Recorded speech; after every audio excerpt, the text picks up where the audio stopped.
pada masa itu telah berlaku wabak besar di Wuhan dan ramai pesakit-pesakit, malah orang awam pada masa itu sedang dan telah mengalami penyakit-penyakit pernafasan.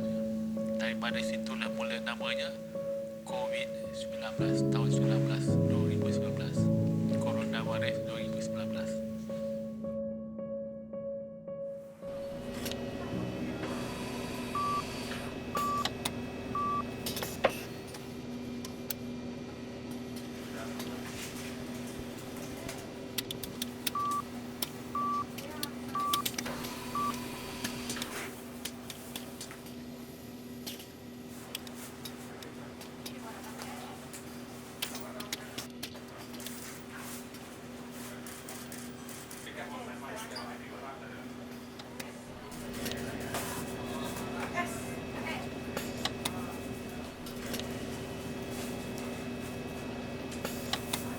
Perkataan COVID-19 ini adalah satu nama yang diberikan kepada satu sejenis virus corona, yang mana ia telah mula-mula dilaporkan di Wuhan, China pada November 2019.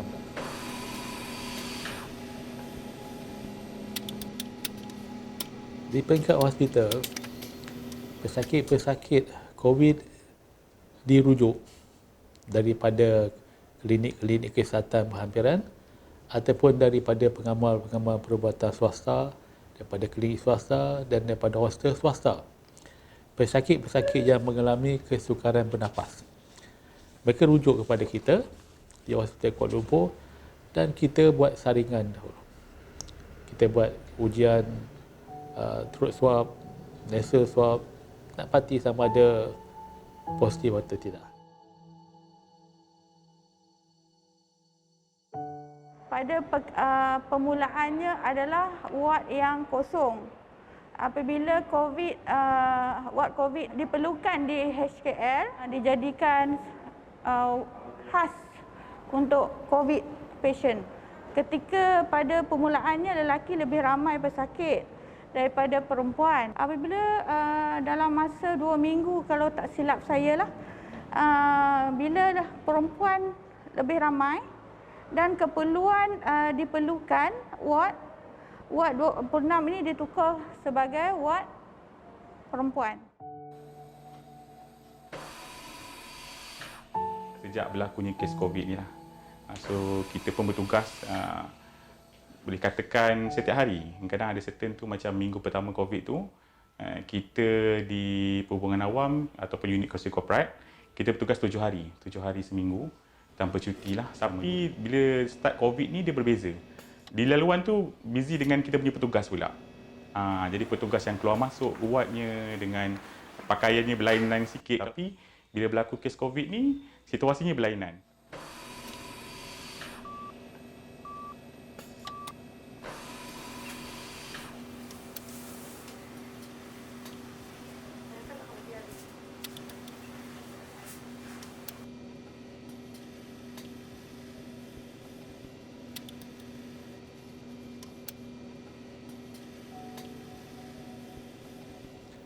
Jadi kami di hospital sebagai frontliner memang kita tahu bahawa ini adalah komitmen kita yang sangat besar. Hari-hari kami kerja setiap hari. Malah macam saya di peringkat pengurusan pun boleh katakan kami kerja 7 hari seminggu.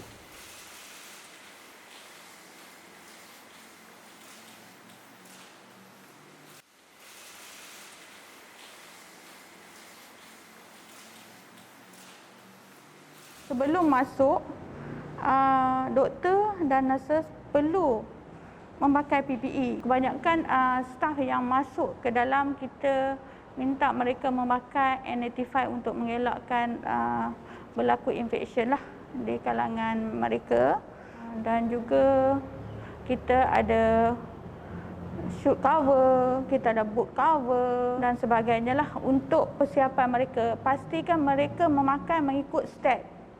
Kalau mereka tidak mengikut step, akan berlaku infection tersebut, akan berlaku di antara mereka yang bekerja di dalam dan juga di luar.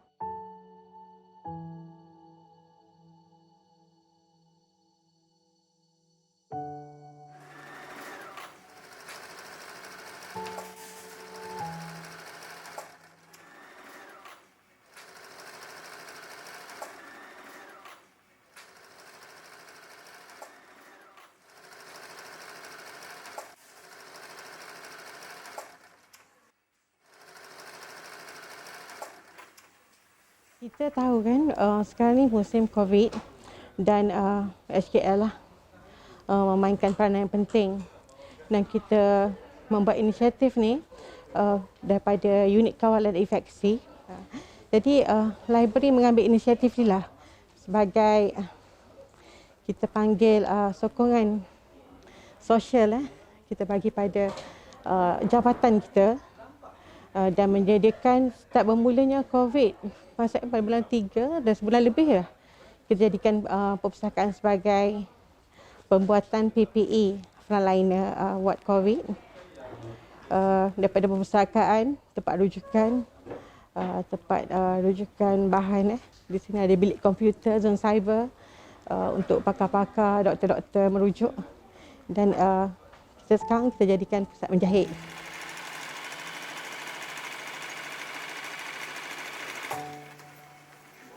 Tugasan kami di sini adalah semata-mata secara sukarela. Bila kami dapat tahu dan kami diberitahu oleh seorang pakar kami mengatakan bahawa pihak hospital ada membuat penyediaan untuk PPE untuk kegunaan di hospital ini, dan mereka memerlukan sukarelawan untuk membantu mereka dalam penyediaan PPE. Kami akan datang tidak kira waktu.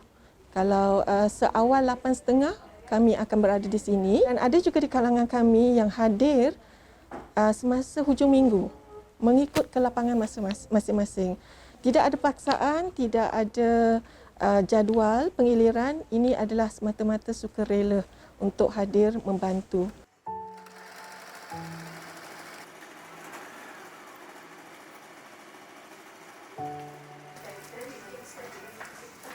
Dan kami buat pembuatan ni bermula daripada hood cover dengan boot shoe cover dengan face shield pada peringkat awal.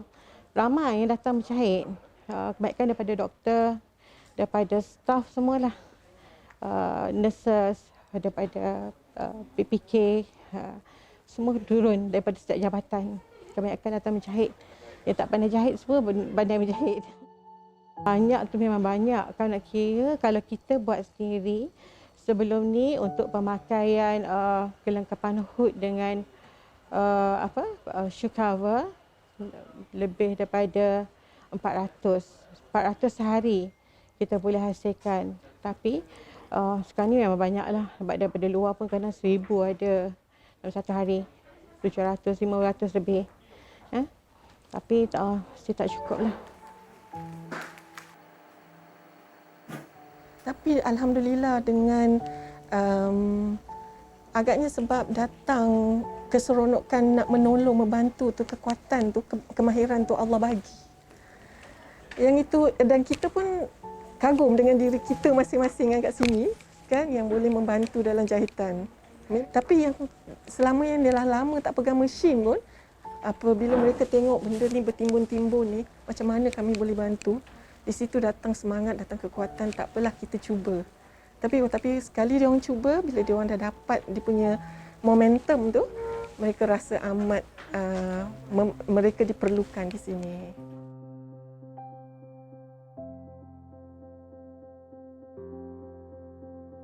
Kaki tangan yang sebagai frontliner di hospital, di klinik kesihatan, bahawa